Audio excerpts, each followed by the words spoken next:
तो अब देखते हैं लैंड यूटिलाइजेशन, यानी कि लैंड का उपयोग किस तरह से किया जा सके। लैंड रिसोर्सेज का उपयोग फॉलोइंग पर्पस से किया जाता है। फर्स्ट है फॉरेस्ट, जो हम सबको पता है। Second one, land not available for cultivation, जिसमें ए है बंजर और वेस्टलैंड।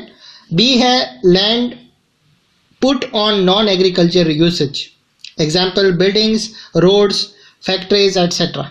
थर्ड वन है अदर अनकल्टिवेटेड लैंड्स, जैसे कि ए में है परमानेंट पेस्चर और ग्रेजिंग लैंड्स। बी है अलग अलग ट्रीज, क्रॉप्स और ग्रूव्स, यानी कि उपवनों के लिए ज़मीन जो नेट शोन एरियाज में इंक्लूड नहीं है। सी है खेतीबाड़ी के लिए योग्य बंजर ज़मीन, यहाँ 5 से ज़्यादा सालों से खेतीबाड़ी जहाँ पर नहीं की गई हो। चौथा है फैलो लैंड्स, यानी कि परत जिसे हम कहते हैं। करंट फैलो, जहाँ एक एग्रीकल्चरल ईयर या उससे कम टाइम से खेती ना की गई हो, यानी कि 1 साल से ज़्यादा। बी है करंट फैलो लैंड के अतिरिक्त दूसरी फैलो लैंड, यानी जहाँ से 5 एग्रीकल्चर ईयर से खेती ना की गई हो।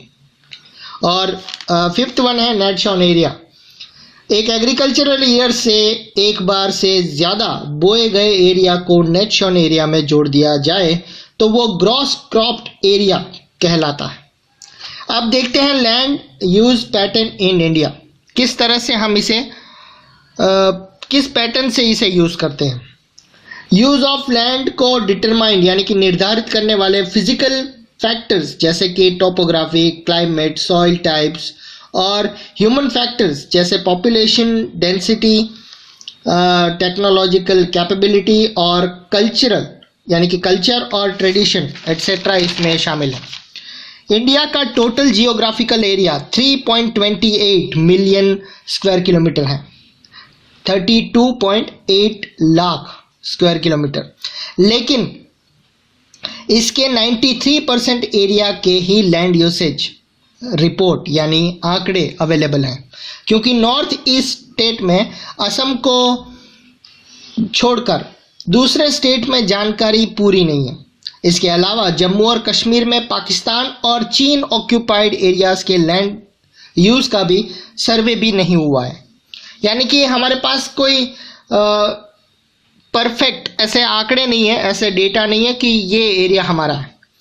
परमानेंट पेस्चर के अंडर भी लैंड कम हुई है। ह्यूज कैटल पॉपुलेशन के लिए चारा उपलब्ध करवाने में कैसे समर्थ होंगे अगर हमारे पास ज़मीन ही नहीं है, और इसके कई सारे कॉन्सिक्वेंसेस, परिणाम होंगे। करंट फेलो लैंड्स के अतिरिक्त दूसरी फेलो लैंड्स अनउपजाऊ हैं और उन पर फसल उगाने के लिए कॉस्ट ऑफ कल्टीवेशन बहुत ज़्यादा है, इसलिए इस लैंड में 2 या 3 सालों में इनके 1 या 2 बार बोए जाते हैं, और अगर इसे नेट शोन एरिया में शामिल कर लिया जाए तब भी इंडिया के नेट शोन एरिया के लगभग 54% हिस्से पर ही खेती हो सकती है। नेट शोन एरिया का परसेंटेज भी अलग अलग स्टेट में अलग अलग है। पंजाब और हरियाणा में 80% लैंड पर खेती होती है, लेकिन अरुणाचल प्रदेश, मिजोरम, मणिपुर और अंडमान निकोबार आइलैंड में सिर्फ 10% से भी कम एरिया में खेती होती है। यानी कि स्टेट का जो पूरा एरिया है उससे कितने परसेंट में खेतीबाड़ी होती है। हमारे कंट्री की नेशनल फॉरेस्ट पॉलिसी 1952 द्वारा निर्धारित फॉरेस्ट एरिया के अंतर्गत 33% ऑफ जियोग्राफिकल एरिया आता है, जिसकी कंपैरिजन में फॉरेस्ट एरिया काफ़ी कम है। फॉरेस्ट पॉलिसी द्वारा निर्धारित ये इकोलॉजिकल बैलेंस को बनाए रखने के लिए बहुत ज़रूरी है। फॉरेस्ट एरिया के आसपास रहने वाले लाखों लोगों की आजीविका उस पर डिपेंड है। लैंड यूज़ का एक भाग बंजर भूमि और दूसरा नॉन एग्रीकल्चरल कहलाता है। बंजर ज़मीन में पहाड़ी चट्टानें, एरिड यानी कि ड्राई और डेजर्ट एरिया शामिल है। नॉन एग्रीकल्चरल में लगाई गई ज़मीन में सेटलमेंट, रोड्स, फिर रेलवेज, इंडस्ट्री एटसेट्रा ये सारे आते हैं। लंबे टाइम तक लगातार लैंड कंजर्वेशन का मेजरमेंट हो रहा है। इसके कारण सोसाइटी और एनवायरनमेंट पर भी गंभीर आपदा आ सकती है, प्रॉब्लम हो सकती है। नेक्स्ट देखते हैं land conservation and degradation measures. Land एक ऐसा रिसोर्स है जिसका उपयोग हमारे पूर्वज करते आए हैं और फ्यूचर जनरेशन भी इस लैंड का उपयोग करेगी। हम फूड, मकान और कपड़े की अपनी मेन जो ज़रूरत है उसका 95% हिस्सा, उसका भाग लैंड से मिलता है हमें। ह्यूमन एक्टिविटीज़ के कारण ना सिर्फ लैंड डिग्रेडेशन हो रहा है बल्कि लैंड को नुकसान पहुंचाने वाली नेचुरल फोर्सेस को भी पावर मिला है, यानी कि सपोर्ट मिला है। एट प्रेजेंट इंडिया में लगभग 130 मिलियन हेक्टेयर्स डिग्रेडेड लैंड है। अप्रॉक्सीमेटली लगभग 28% लैंड फॉरेस्ट डिग्रेडेड एरिया है, 56% वाटर इरोडेड एरिया है और बाकी का एरिया शैलीन और अल्काइन डिपॉजिट से भरा पड़ा है। कुछ ह्यूमन एक्टिविटीज़ जैसे कि डिफॉरेस्टेशन, ओवरग्रेजिंग, माइनिंग और क्वायरिंग ने भी लैंड डिग्रेडेशन में सपोर्ट दिया है, यानी कि ज़मीन का जो उसकी जो धुलाव हो रहा है, कटाई हो रही है, डिग्रेडेशन हो रहा है, उसके लिए ये सारे फैक्टर्स जिम्मेदार हैं। माइनिंग के अलावा खदानों वाले एरिया को गहरी खाइयों और मलबे के साथ खुला पड़ा छोड़ दिया जाता है। माइनिंग के कारण झारखंड, छत्तीसगढ़, मध्य प्रदेश और उड़ीसा जैसे स्टेट में डिफॉरेस्टेशन लैंड डिग्रेडेशन का कारण बना है। गुजरात, राजस्थान, मध्य प्रदेश और महाराष्ट्र में ओवर ग्रेजिंग की वजह से लैंड डिग्रेडेशन हो रहा है। पंजाब, हरियाणा और पश्चिमी उत्तर प्रदेश जैसे राज्यों में ओवर इरिगेशन की वजह से लैंड डिग्रेडेशन हुआ है। ज़्यादा इरिगेशन, वाटर लॉगिंग से सैलिनिटी और अल्कानिटी सॉइल में आने की पूरी संभावना है।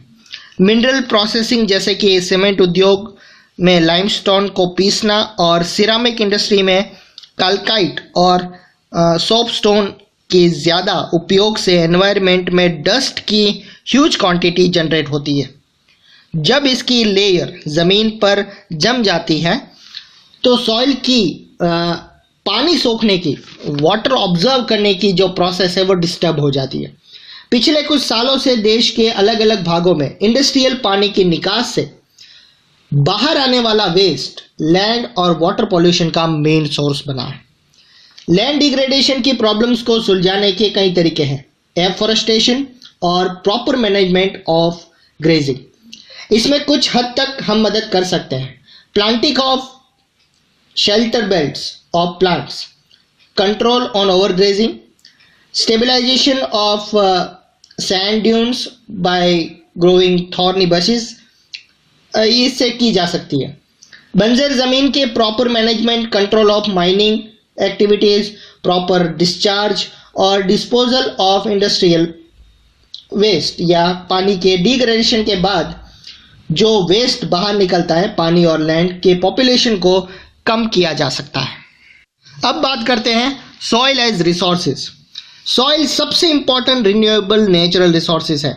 ये प्लांट के ग्रोथ का माध्यम है जो अर्थ पर अलग अलग प्रकार के जीवों को पोषण देती है। सॉइल एक लिविंग सिस्टम है। कुछ सेंटीमीटर गहरी सॉइल बनने में लाखों साल लग जाते हैं। सॉइल बनने की प्रोसेस में रिलीफ, पेरेंट रॉक या बेड रॉक, क्लाइमेट, वेजिटेशन और कई सारे लाइफ फॉर्म्स और टाइम इंपॉर्टेंट फैक्टर्स बनते हैं। वेरियस फोर्सेस ऑफ नेचर्स जैसे कि चेंज इन टेम्परेचर, बहते पानी की एक्शंस, विंड्स, ग्लेशियर्स और एक्टिविटीज ऑफ डीकम्पोजर्स एटसेट्रा, ये सब कुछ उसमें आते हैं।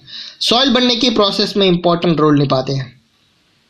सॉइल में होने वाली केमिकल और ऑर्गेनिक चेंजेस भी इंपॉर्टेंट हैं।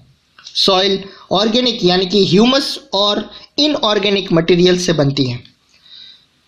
सॉइल बनने की प्रोसेस को निर्धारित करने के लिए जो भी फैक्टर्स हैं वो colours, thickness, texture, edges, chemical और फिजिकल प्रॉपर्टीज़ के आधार पर इंडिया के सॉइल को डिफरेंट टाइप में क्लासिफाइड किया जा सकता है। वो कैसे, वो नीचे नेक्स्ट पार्ट में देखते हैं।